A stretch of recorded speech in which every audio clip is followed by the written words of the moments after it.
Guys, for ZTE Blade B41 Vita 5G guys, kung naghahanap pa ng murang 5G dito kay ZTE guys, ito 7,999. And ito guys, para sa specs nito, ito naka 6.6 full high definition display. Para sa camera guys, meron itong 50 megapixel para po sa kanyang triple camera. Yan, fast charging kasi ito ay naka 22.5 watts. Then para po sa internal storage guys, ito bali ito ay naka 6 GB RAM at meron siyang extended RAM, meron siyang additional 5, so magiging 11 GB maximum RAM, 128 internal storage. So guys, kung naghahanap ka dito ng murang 5G dito kay ZTE guys, ito Blade B41 Vita 5G 7,999.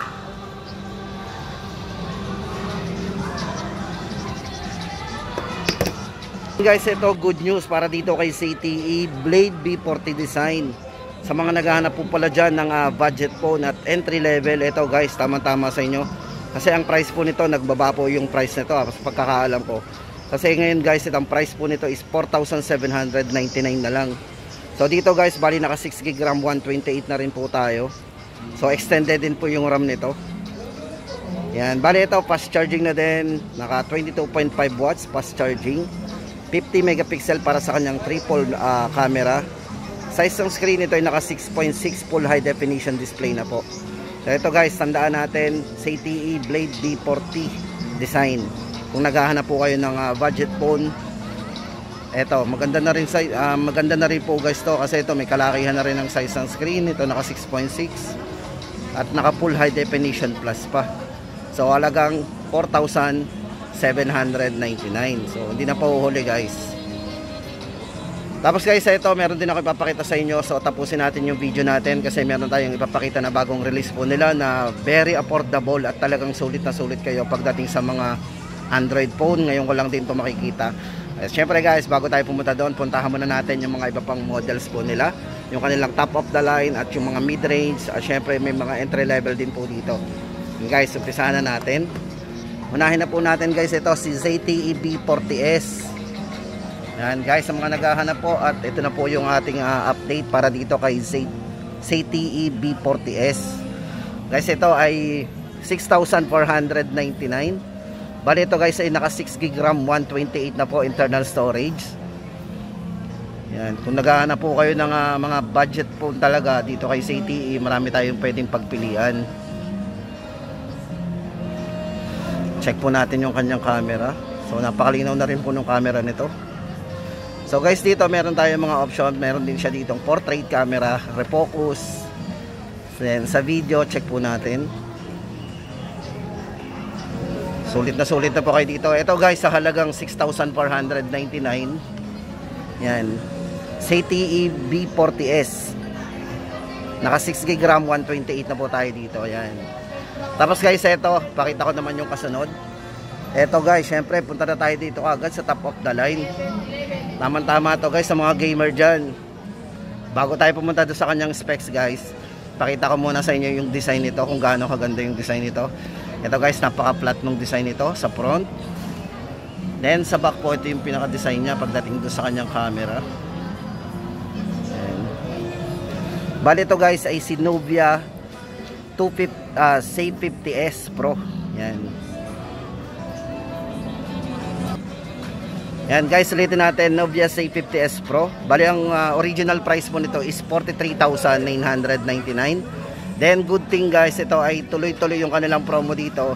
Ito po ay less 4,000, magiging ano na lang to 39,999.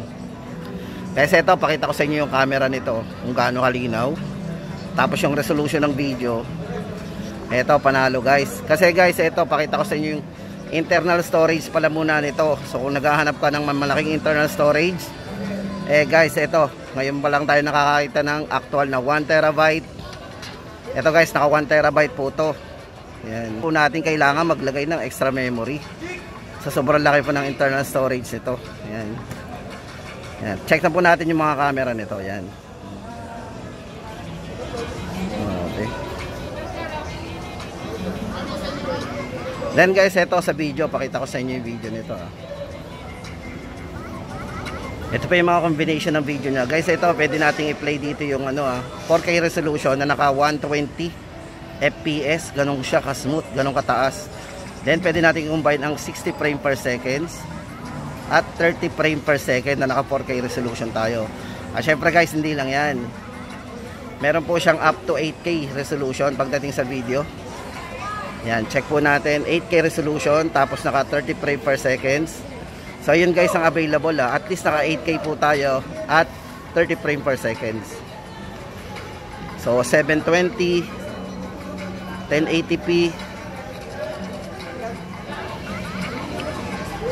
Grabe. So yun guys, naka sale to, less 4,000, 39,999. Yan. Syempre guys, kung gamer ka, tama-tama din sa inyo to.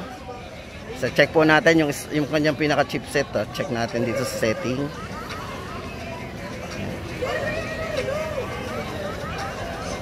Bale guys, ang chipset nito, ito ay naka Snapdragon 8 generation 2 na mobile platform. Yan. Kumbaga ito yung leading version, naka octa-core max 3.36 GHz po yung speed nito. So yan guys, tama-tama sa mga gamer at sa mga naghahanap ng may mataas na resolution pagdating sa video. 43,999 less 4,000, magiging 39,999. Nubia C50S Pro. Yan, tandaan po natin. Then guys, hindi lang po yan, kasi dito po kay CTE Blade 50, meron tayo din ito, budget phone din to. Then guys, maganda dito kung naghahanap ka ng malaking internal storage tapos budget phone lang ang kailangan natin, yung kaya natin. Guys, ito tama-tama sa inyo to, kasi ito 6,999 lang to.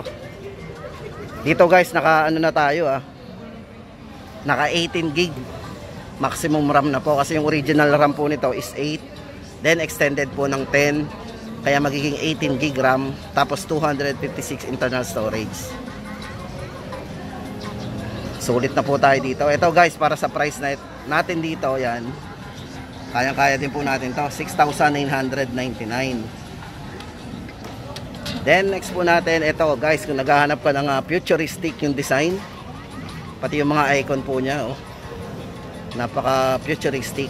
Ito po yung design nito sa likod. Ito naman guys, si Nubia Neo 5G. And guys, kung naghahanap pa ng 5G dito kay CTE, ito po yung isa nating marirecommend sa inyo, Nubia Neo 5G. Bali ito naka maximum RAM na 18 gig RAM din.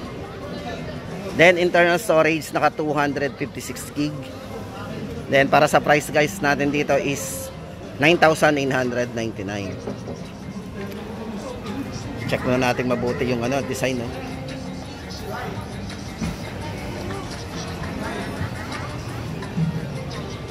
Then guys, punta na tayo doon sa kanilang yung budget phone na nabanggit natin sa inyo. Syempre kung naghahanap tayo ng pinakamurang budget phone sa panahon ngayon, si CTE guys, ito may bagong labas sila. Ito po yan, yan, Blade 72S.